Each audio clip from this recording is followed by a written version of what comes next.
A'udzubillahi minash-shaytanir-rajim. Bismillahir-rahmanir-rahim. Welcome to Teachers Training Firm. और teacher training firm की जानिब से मैं खुशामदीद कहूँगा सिस्टर तैयबा आमिर को। She is executive manager Pak Turk Maarif international schools and colleges. मैं हूँ आपका host lieutenant colonel Rashid. Teacher training firm basically चाहती है कि जितने भी स्टेक होल्डर्स हैं स्कूल्स के बिजनेस में, I am sorry to use this word business but this is what the reality in Pakistan is. तो इसमें पर्सनल और प्रोफेशनल ग्रोथ, इसमें बहुत ज्यादा हम समझते हैं कि वैक्यूम है, स्पेस है, जिसको एक्सप्लोर करने की बात तो शायद अभी जल्दी होगी, लेकिन एटलीस्ट ये अवेयरनेस जरूर होनी चाहिए कि जो हमारे एकेडमिक एडमिनिस्ट्रेटर्स हैं एटलीस्ट वो अगर उनकी पर्सनैलिटी और प्रोफेशनल ग्रोथ होगी तो then they will be able to create this learning environment amongst their teachers, और जाहिर है फिर वो अल्टीमेटली स्टूडेंट्स में आएगा। तो बेसिकली ये जो वेबिनार की सीरीज है ये इसी चीज को देखकर हमने किया है, और आपको मालूम ही है आज का टॉपिक बहुत अहम है।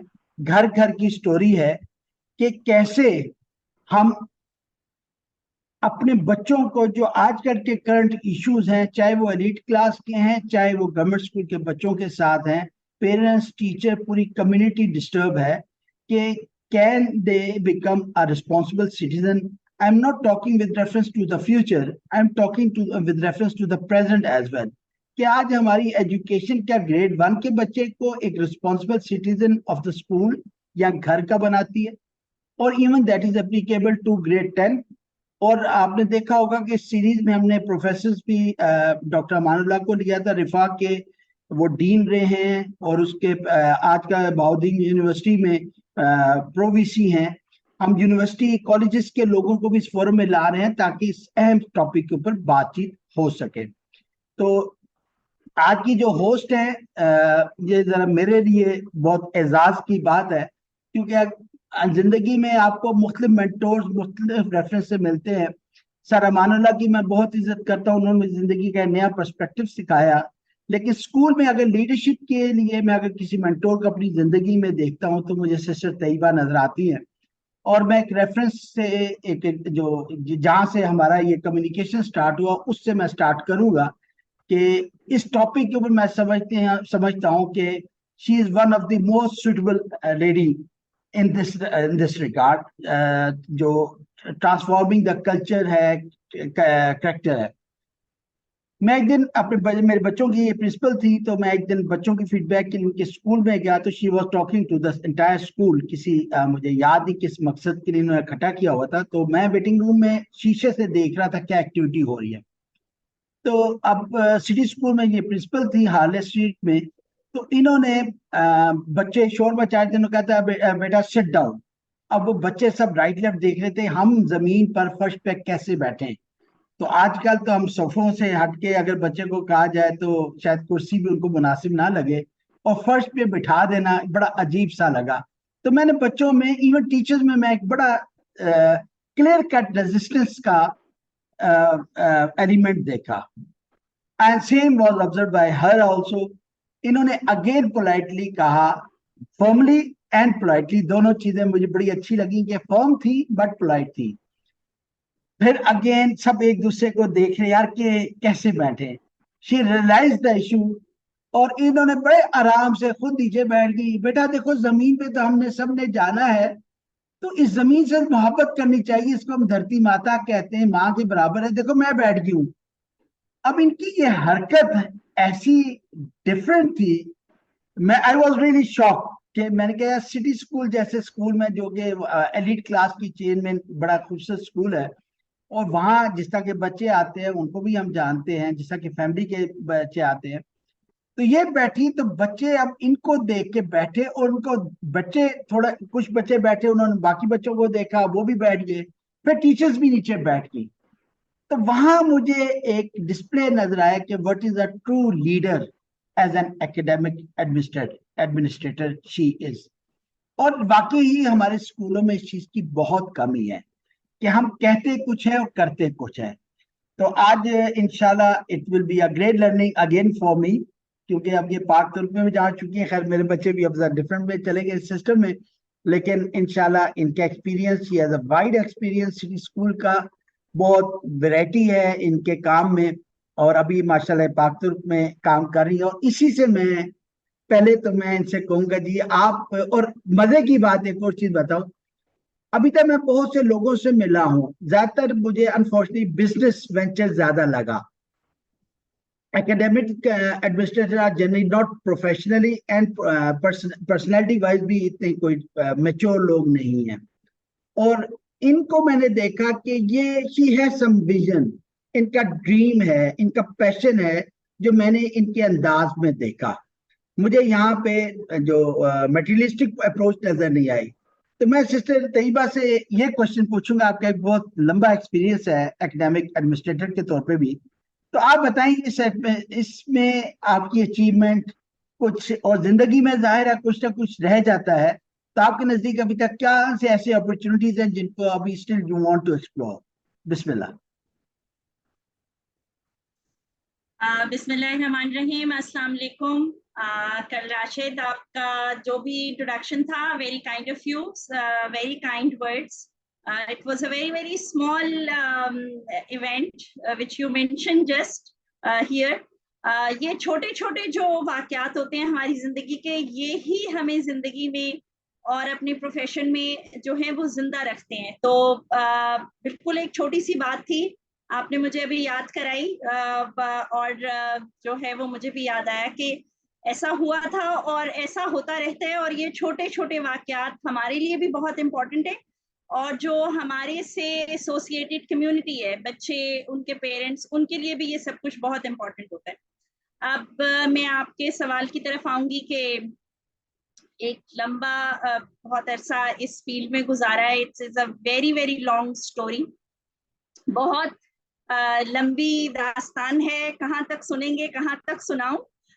लेकिन बहुत इसमें ये एक बहुत दिलचस्प कहानी है, और मेरे ख्याल से हर इंसान की कहानी बहुत दिलचस्प होती है और हमें इनसे ही सीखना चाहिए. बहुत अरसे पहले जब इस प्रोफेशन को शुरू किया था, और मैं अक्सर ये बात कोट करती हूँ कि पाकिस्तान में टीचिंग प्रोफेशन जो है वो कभी भी बाय चॉइस नहीं होता. और शायद अब उम्मीद की कुछ किरण नजर आने लगी है कि बहुत गवर्नमेंट ने भी थोड़ा सा काम इस सिलसिले में करना शुरू किया है, और प्राइवेट ऑर्गेनाइजेशन ने भी करना शुरू किया है. और बहुत सारे लोग जो ऑलरेडी इस प्रोफेशन में हैं, बीइंग एजुकेटर्स, वो ये स्ट्रगल कर रहे हैं कि इसकी सही अहमियत और इसकी इम्पोर्टेंस को रियलाइज किया जाए as a community, not as a person, as an individual, but as a community, because this is something very important in our society, in our country. जब मैंने बहुत अरसे पहले इसको ज्वाइन किया था, more than 2 decades, उस वक्त ये बिल्कुल भी बाय चॉइस नहीं होता था, बल्कि बाय डिफॉल्ट होता था. आप जो भी इस प्रोफेशन में आता था टीचिंग में, वो एक सिनेरियोस के तहत के, क्योंकि अब ये नहीं हो सका और अब ये नहीं हो रहा और ये ऐसा है और मेरे पास कुछ करने को नहीं है तो मैं चली जाऊं. तो मैं बिल्कुल आपको ये नहीं कहूंगी कि मुझे बचपन से टीचर बनने का शौक था, बिल्कुल भी नहीं था, और कभी ऐसे नहीं सोचा था, क्योंकि माँ बाप जो हमारे माशरे के हैं, जिस माशरे में हम रहते हैं, वो बहुत बड़े ख्वाब हमारे अंदर उगा देते हैं. और वो जो ख्वाब हैं वो कभी भी इस तरह से नहीं होते. वो उसकी क्या रीजन है, वो आगे हम बात करेंगे कि माँ बाप के ख्वाब ऐसे क्यों हैं.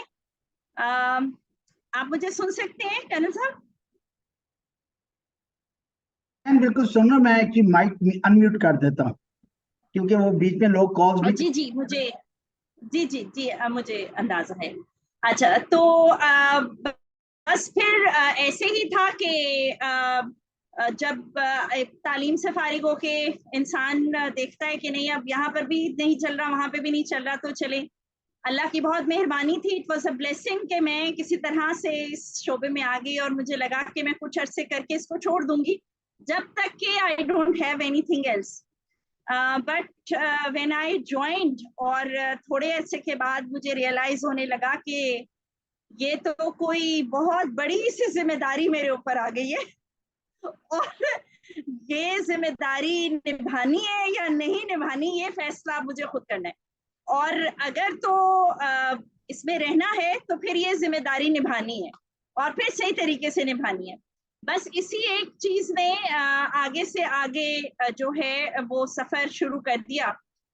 हाउएवर बहुत Allah has been very kind since beginning कि मुझे कुछ अपॉर्चुनिटीज और कुछ सराउंडिंग में ऐसे लोग मिले जिन्होंने बहुत सिखाया और बहुत अपॉर्चुनिटीज प्रोवाइड की। आपने मेरी ऑर्गेनाइजेशन का नाम लिया जिसको मैंने पहली दफा ज्वाइन किया था। ऑल्दो अब बहुत ज्यादा ये भी एक बहस है कि प्राइवेट ऑर्गेनाइजेशंस और प्रॉफिट ओरिएंटेड ऑर्गेनाइजेशंस हैं, but these profit oriented organizations and private organizations also playing a very very vital role, क्योंकि हमारे सोसाइटी में तालीम के लिए एक बहुत बड़ा वैक्यूम अवेलेबल है पब्लिक सेक्टर की तरफ से। हमारी गवर्नमेंट ने एक बहुत बड़ा खुद से वैक्यूम क्रिएट किया है जहाँ पे प्राइवेट ऑर्गेनाइजेशंस को जगह मिल जाती है आने की। लेकिन इसका ये मतलब नहीं है कि हम उनको एक नेगेटिविटी के साथ एक्सेप्ट करें। वो जो भी कर रहे हैं उनका बहुत वाइटल रोल है। जैसे मैं अगर सिर्फ as an individual as a professional अपनी लाइफ को लूँ तो they played a very vital role for my professional and personal growth both. They gave me lot of opportunity to learn on job learning, because जब हम by default आते हैं teaching में और स्कूल लीडरशिप में पाकिस्तान में, क्योंकि बहुत ज्यादा अपॉर्चुनिटीज नहीं है एज ए प्रोफेशन, इसको एक्सेप्ट नहीं किया गया अभी तक।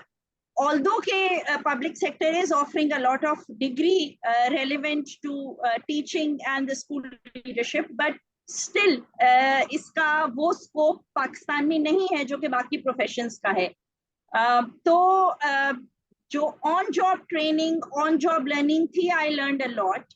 और हाँ, ये जरूर होता है कि आपकी पर्सनल चॉइस कैसी है, आप उस जिम्मेदारी को कैसे निभाना चाह रहे हैं। आप उसको सिर्फ ऐसे लेके चलना चाह रहे हैं कि आप एक प्रोफेशनल हैं, आप आ गए हैं, आपने सरवाइव करना है, आपने जॉब करनी है, या आपने इस प्रोफेशन से मोहब्बत करके और इसको एक रिस्पॉन्सिबिलिटी बना के आगे लेके चलना है। तो दिस इज व्हाट मेरी स्टोरी का एक छोटा सा है, लेकिन इसमें बड़े अप्स एंड डाउन्स हैं, बहुत वाकयात हैं। कभी मौका मिला तो इसको लिखेंगे इंशाल्लाह।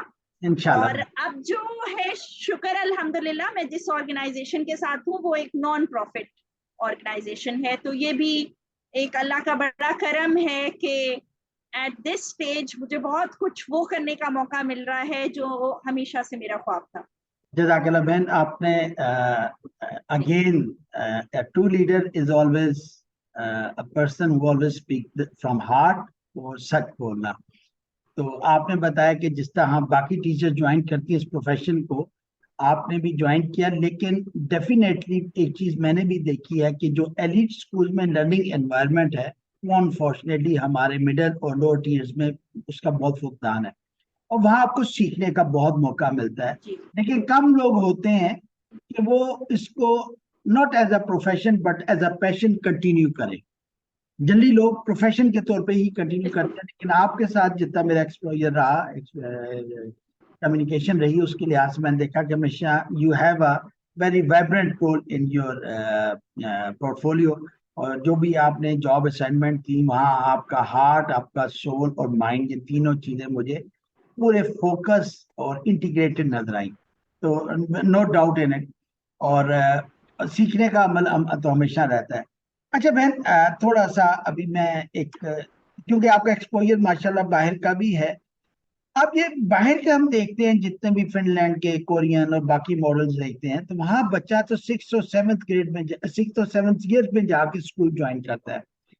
आई was really surprise to know कि कराची में कुछ एलिट स्कूल यहाँ तक हैं कि बच्चे की जैसे ही उसकी जेंडर आइडेंटिफाई होती है तो आपको रजिस्ट्रेशन करानी पड़ती है बिफोर बर्थ, और 2.5 साल का बच्चा भी वो प्ले ग्रुप में लेते हैं। तो डू यू थिंक ये ठीक है? तो पाकिस्तान में एक ट्रेंड। अच्छा, अच्छा भाई, इस चीज को ना हमें बहुत अच्छे तरीके से समझना है। ये बहुत सारी मिसअंडरस्टैंडिंग है, क्योंकि अनफॉर्चुनेटली हमारे पास बाहर के स्कूलों के बारे में जो भी इंफॉर्मेशन है, और हम ये कहते हैं कि बहुत सारे मुल्कों में जो है वो 6 साल से बच्चा स्कूलिंग शुरू करता है। तो ये हमें आपको पता है सोशल मीडिया का जो है बहुत बड़ा रोल है हमारी लाइफ में, और मुझे लगता है कि वो नॉलेज सोर्स है हमारे लिए बहुत बड़ा, और है भी सही। लेकिन हमने किस तरह से उसके बारे में तहकीक करनी है, ये थोड़ा सा हम लोग लैक करते हैं। तो जब हम ये कहते हैं कि बच्चा 6 साल में स्कूलिंग शुरू करता है, तो बच्चा 6 साल में स्कूलिंग पाकिस्तान में भी शुरू करता है। अब इस चीज को हमें समझना कैसे है कि 2.5 साल का बच्चा कहाँ पर जा रहा है। अब 2.5 साल का बच्चा स्कूल नहीं जा रहा, वो प्री स्कूल में जा रहा है। तो अगर आप यूके का मॉडल देखें, आप फिनलैंड का मॉडल देखें, वहां पर भी और उन मुल्कों में हमारे मुल्कों से ज्यादा ये है कि everybody is working, mother and father both are working. तो कोई ऐसी जगह जहां पे बच्चे जा सकें उस वक्त में, जब मदर जो है वो जो है वो अपनी प्रोफेशन के ऊपर है, अपने वर्क प्लेस पे है, तो उस चीज को स्कूलिंग नहीं कहना चाहिए। अनफॉर्चुनेटली हमारे मुल्क में बिल्कुल हम डिस्क्रिमिनेशन ही नहीं कर सके इस चीज में कि प्री स्कूल क्या चीज है और स्कूल क्या चीज है। स्कूल तो हमारे मुल्क में भी जो प्राइमरी स्कूल है, ग्रेड 1 है, वो 6 साल की उम्र में ही स्टार्ट हो रहा है। चाहे आप प्राइवेट सेक्टर में देखिए 5+6 साल, और पब्लिक सेक्टर दोनों में। लेकिन प्राइवेट सेक्टर में एक चीज जो बहुत ज्यादा अगेन एक वैक्यूम था कि छोटे बच्चे कहाँ जाएं, तो वो प्री स्कूल है, और पूरी दुनिया में प्री स्कूल है, इट्स नॉट ओनली पाकिस्तान। लेकिन अनफॉर्चुनेटली क्योंकि हम लोगों ने तहकीक नहीं की और हमें नहीं पता कि अर्ली एज एजुकेशन क्या चीज है, तो हमने उस अर्ली एज एजुकेशन बेचारी को प्रॉपर स्कूल बना दिया। और हमारे एक्सपोजर की कमी और हमारे नॉलेज की कमी की वजह से अर्ली एज एजुकेशन में बच्चे इतना पढ़ रहे होते हैं जैसे वो पीएचडी या एमफिल कर रहे हैं।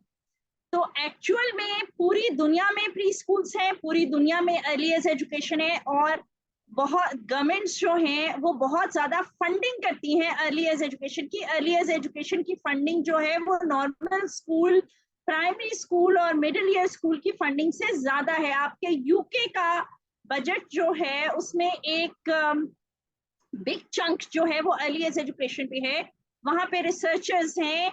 लेकिन early age education is not schooling, that is the time when you are preparing a child for a proper schooling. उसको कैसे लेके चलना है, उधर क्या करना है, ये समझने की जरूरत है। लेकिन जैसे मैंने आपको बताया कि हमारे यहाँ इन सब चीजों की कमी की वजह से पेरेंट्स के एक्सपोजर और उनकी एजुकेशन की कमी की वजह से भी उनको लगता है कि हमने 2.5 साल का बच्चा स्कूल में भेज दिया और अब वो पीएचडी करके ही निकले वहां से। तो ये चीज समझने की बड़ी सख्त जरूरत है कि आपने अर्ली एज बहन बहुत एजुकेशन और प्री स्कूल का क्या कॉन्सेप्ट है। आपने जी इस कॉन्सेप्ट को बड़े अच्छे तरीके से वाज़ेह किया। हम देखते हैं कि इस्लामाबाद, कराची, यहाँ प्री स्कूलिंग के प्रॉपर सेपरेट डेडिकेटेड सेटअप्स है। वहाँ जी बाकी बच्चों को प्री स्कूलिंग कराई जाती है। लेकिन जब हम आम स्कूलों को देखते हैं जहाँ pre school is part of the main campus, वहाँ फिर वो ये यस, है कि हम बच्चों के ऊपर किताबों का और सिलेबस का इतना प्रेशर डाल देते हैं बिल्कुल कि ऐसे ही। वो पेंसिल पकड़ना, लिखना, कि बच्चा ग्रेड 1 में जब आए तो हमारे सामने एक छोटा पीएचडी का छोटा सा एक बच्चा सा छोटा सा, हमारे पास हाँ, होना साशे चाहिए। पैक होना चाहिए। जैसे जी। लेकिन भाई मैं यहाँ पे आपको, हाँ जी, मैं आपको यहाँ पे ये बताना चाहूंगी कि इवन के जो बहुत सारे स्कूलों ने प्री स्कूल को अलग कर दिया है, और अगर प्री स्कूल का सेटअप मेन बिल्डिंग में भी है तो एक्चुअली अंडरस्टैंड ये करना है कि अप्रोच क्या है वहां पर। वो मेन बिल्डिंग में है या बिल्डिंग से बाहर है या नर्सरी स्कूल के नाम से है। बहुत सारे स्कूलों ने नर्सरी स्कूल्स को अलग किया हुआ है, लेकिन अप्रोच टीचर्स की क्या है, स्कूल लीडरशिप की क्या है, पूरे सिनेरियो की, उस पूरे प्रोग्राम की, सेटअप की क्या अप्रोच है।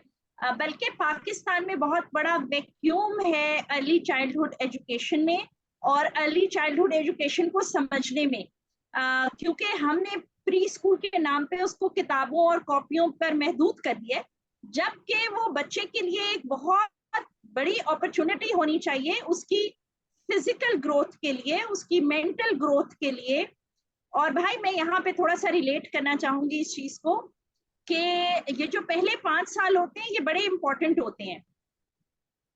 हमारे एक बहुत बड़ा, मैं किसी को भी गलत नहीं कह रही, हमारे यहाँ एक बहुत बड़ा तबका जो अब इस चीज के बारे में बोल रहे हैं कि बच्चे को 6 साल में स्कूल जाना चाहिए, तो ये आपने जरूर सोचना है कि वो 6 साल बच्चा वक्त कहाँ गुजारेगा। वो 6 साल, एक जमाना था जब हम छोटे थे, दादियां नानियां सब घरों में होते थे और उनके विजडम के साथ बच्चा वो 6 साल गुजारता था, तो उसके लिए वो एक kind of a pre school था एट होम।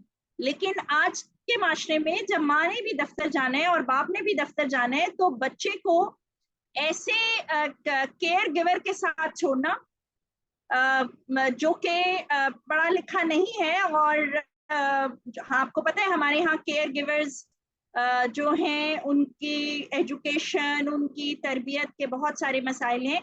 एक ऐसे, और या टीवी की स्क्रीन के सामने छोड़ना जो है, क्या वो ज्यादा अप्रोप्रिएट है, या उसको एक ऐसे इन्वायरमेंट में छोड़ना जहां पे उसकी फिजिकल ग्रोथ और मेंटल ग्रोथ दोनों हो सके। लेकिन उसके नाम पे जो प्री स्कूल खोले गए हैं उनको उन प्रोग्राम्स को देखना और उन प्रोग्राम्स को समझना बहुत जरूरी है। जज़ाकल्लाह बहन, आपने स्पेशली वो लोग जो कि एक चेंज लाना चाहते हैं पाकिस्तान में या नए स्कूल्स खोलने हैं, उनके लिए मेरा ख्याल है आपकी बात बहुत अच्छी गाइडलाइन साबित होगी कि आप कम से कम जो अर्ली चाइल्ड केयर की एजुकेशन है इसमें उनकी बिल्डिंग एटलीस्ट सेपरेट कर दें विद इन द कैंपस, ताकि उनको उन बच्चों के लिए जो एनवायरनमेंट जहाँ शोर शराबा होना है, ज़ाहिर बच्चा है उसने ऊंची आवाज में बोलना है, तो आप उनको डिसिप्लिन रखने के लिए मेन कैंपस पे कोई असर ना आए, तो हम फिर उनको कॉपी पेंसिल की रेस में डाल देते हैं कि जी शोर हो रहा है तो अब उसको कॉपी पेंसिल में डाल दें, तो उससे उन बच्चों की जो ग्रूमिंग है उसमें बहुत इफेक्ट पड़ता है। तो इसमें स्ट्रक्चर जो डिजाइन है स्कूल का वो बड़ा इंपॉर्टेंट फैक्टर है।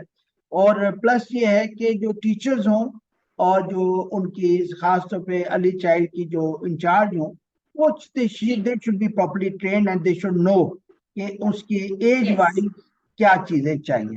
अच्छा, इसी चीज को हम जी आगे लेके बिल्कुल। चलते हैं। हम देखते हैं कि अर्ली चाइल्ड जो हमारे यहाँ जिसको मॉन्टेसरी कहा जाता है, मॉन्टेसरी में हमें बहुत नजर आता है किंडरगार्टन में कि बच्चे जो हैं उनकी आप ग्रूमिंग कर रहे होते हैं। एक एक आपको तकरीबन 50-50% तकरीबन रेशियो आपको मिलती है जनरली। लेकिन हम देखते हैं उसकी वो ग्रूमिंग सिर्फ क्लास के डेकोरम को मेंटेन करने के लिए, स्कूल के अंदर मूव करने के लिए होती है। उसके अंदर सिविक सेंस के रेफरेंस से जनरली बातचीत नहीं होती कि घर में कैसे बिहेव करना है, कम्युनिटी में कैसे बिहेव करना है। एक तो ये फुकदान देखने में आया। दूसरा इसका एक और इशू है कि जैसे जैसे बच्चा प्राइमरी से मॉन्टेसरी से प्राइमरी, मिडिल और सीनियर सेक्शन में जाता है, तो हम देखते हैं कि कैरेक्टर बिल्डिंग पे फोकस बहुत कम होता जाता है। तो ये ट्रेंड, इसकी क्या वजह है, उसको कैसे ठीक किया जाए? देखिए भाई, अब ये जो चीजें हैं ना, ये जो हम टर्म्स यूज करते हैं, कैरेक्टर बिल्डिंग और डिसिप्लिन, और ये मैं बहुत अरसे से इस बारे में हूँ कि जो भी हम ये टर्म्स यूज करते हैं, अब ये हमारे स्कूलों में फैंसी टर्म्स बन चुकी हैं। और इन टर्म्स को अंडरस्टैंड करना बहुत जरूरी है, इनके पर्पस को अंडरस्टैंड करना बहुत जरूरी है कि हम चाहते क्या हैं इन सब चीजों से और हमारे ऑब्जेक्टिव क्या है। मैं आपको यहाँ पे एक थोड़ी सी चीज बताऊं, जैसे आपने कहा कि हमारे यहाँ अर्ली एज एजुकेशन या प्री स्कूल को मॉन्टेसरी कहा जाता है। बिल्कुल कहा जाता है, बगैर सोचे समझे कि मॉन्टेसरी क्या चीज है। बस हमने उसको लागू कर दिया। मैं यहाँ पे आपको थोड़ा सा इंफॉर्मेशन देनी चाहूंगी क्योंकि ये मेरे दिल को बहुत लगता है, क्योंकि अर्ली एज एजुकेशन में बहुत ज्यादा तहकीकात हुई हैं, बहुत रिसर्च हुई है पूरी दुनिया में। और उसकी बहुत सारी अप्रोचेस हैं कि आप अर्ली एज एजुकेशन को इस अप्रोच के थ्रू भी चला सकते हैं, इस अप्रोच के थ्रू भी चला सकते हैं, और इन अप्रोचेस को जो है वो इम्प्लीमेंट कर सकते हैं। Montessori is one of the approach, उसकी एक हिस्ट्री है, and it was introduced by a person Maria Montessori. तो हम हर छोटे बच्चे के स्कूल को मॉन्टेसरी कहना शुरू कर देते हैं बगैर सोचे समझे कि हम इस अप्रोच को फॉलो भी करें या नहीं करें। किंडरगार्टन कहना शुरू कर देते हैं सोचे समझे बगैर कि इसके पीछे क्या अप्रोच है। तो ये जो चीजें हैं, ये जो हमारे यहाँ थोड़ी सी प्रॉपर प्रोफेशनल एजुकेशन की कमी है एजुकेटर्स में, टीचर्स में, स्कूल लीडर्स में, इसने बहुत सारी इस तरह की एम्बिग्युइटीज पैदा कर दी हैं इस पूरे उसमें। इनको समझना बहुत जरूरी है। इसी तरह जब आपने डिसिप्लिन की बात की या कैरेक्टर बिल्डिंग की बात की, तो हम अपने बच्चे से क्या चाह रहे हैं ये जानना बहुत जरूरी है आज के दौर में, जब हमारे बच्चे जो हैं उनका बहुत एक्सपोजर है टूवर्ड्स सोशल मीडिया और the rest of the media, और एक क्लिक अवे है।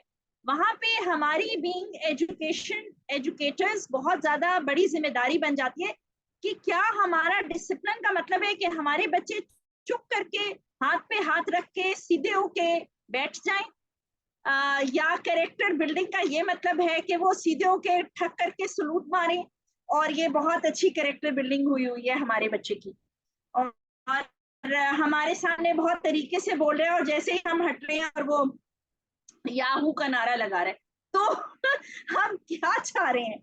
हम उसको दबाना चाह रहे हैं या उसको डेवलप करना चाह रहे हैं? तो जब वर्ड डिसिप्लिन भी इस्तेमाल होते हैं तो मैं थोड़ा सा इस वर्ड को इस्तेमाल करने में हमेशा से हेजिटेंट हूँ इन अ स्कूल एनवायरनमेंट, जहाँ पे बच्चे आए और वो खुश हों और वो डिसिप्लिन ना सीखें, वो सेल्फ डिसिप्लिन सीखें। उनको इस तरह का एनवायरनमेंट मिलना चाहिए कि उन्हें पता हो कि मैंने जो है कुछ खा के रैपर को जमीन पे नहीं फेंकना, मैंने उसको जाके इकट्ठा करने, और अगर किसी डस्टबिन के अंदर, और अगर डस्टबिन की तरफ जाते हो मुझे रास्ते में किसी और का गिरा हुआ रैपर मिल जाता है, तो मैंने ये नहीं कहना कि ये किसी और ने गिराया, मैंने उठा के उसको भी साथ ही ले जाना है। तो ये जो चीज है ना, ये इसको हम कह सकते हैं कि ये हमारे स्कूलों में एक्चुअली हम बहुत बड़ी बड़ी बातें करते हैं और हम छोटी छोटी चीजों को इग्नोर करते हैं। तो मुझे बहुत इस बारे में शायद मैं आपके साथ एक और नशिस्त करूं कि कैरेक्टर बिल्डिंग के बारे में पहले हम सुने तो सही कि लोगों का नजरिया क्या है कैरेक्टर बिल्डिंग में। असल में आपने जो डिसिप्लिन का मायने लिया ना, तो फौजी से बात करते हुए कैरेट एंड स्टिक ही की जो पैरामीटर्स है उसको हम डिसिप्लिन समझते हैं, लेकिन आपने जो वर्ड यूज किया ना self discipline, basically that is discipline, कि आपको पता हो, आप पैरामीटर्स आपके डिफाइंड हो। लेकिन जब फौजी बात कर रहा हो तो वो ये वाला काम आ जाता है। जज़ाकल्लाह बहन। फौजी नहीं है फौजी नहीं, हमारे माँ बाप, हमारे जो पेरेंट्स है ना, उनका भी यही बहुत ज्यादा होता है, लेकिन चीजें चेंज हो रही हैं, वो भी डिसिप्लिन इसी को समझते हैं। अल्हम्दुलिल्लाह अगर हम सच झुका के आपकी बात सुन, अल्हम्दुलिल्लाह अब अगर पाकिस्तान 1947 के पाकिस्तान को और आज के पाकिस्तान में education sector specially private sector में अगर हमें देखें तो हमें काफी चेंज नजर आती है, काफी बेंचमार्क अल्हम्दुलिल्लाह हमने बहुत चेंज है। मैं जज़ाकल्लाह, we will take a break and 10:35 हो गए, 10 मिनट की हम ब्रेक लेंगे, पानी शानी पी लें, बिकॉज आपने बोला ज्यादा है तो आपको पानी पीने की जरूरत है, मैंने सुना ज्यादा, मुझे हजम करने की जरूरत है। अच्छा। तो इंशाल्लाह 10:45 को अच्छा भाई, मेरे ख्याल से जी, अगर मैं आपको थोड़ा सा करूं, क्योंकि अगर हम थोड़ा सा ब्रेक को थोड़ा कर दें, 5 मिनट्स कर लें, ओके 10:40 फिर हम आगे चलते हैं। जिसने पानी पीना पी ले, और इसमें फिर दूसरे सेगमेंट में इंशाल्लाह जो पार्टिसिपेंट्स है दे कैन आस्क क्वेश्चन, और उसमें कैंडी रेज हैंड कर सकते हैं, चैट बॉक्स में अपने क्वेश्चन शेयर कर सकते हैं। Thank you very much. इंशाल्लाह ये जो डिस्कशन हुई है it must be very fruitful, मेरे लिए तो बहुत ज्यादा है। बहुत शुक्रिया। अस्सलाम वालेकुम व रहमतुल्लाहि व बरकातहू। 10:40 पे इंशाल्लाह मिलेंगे।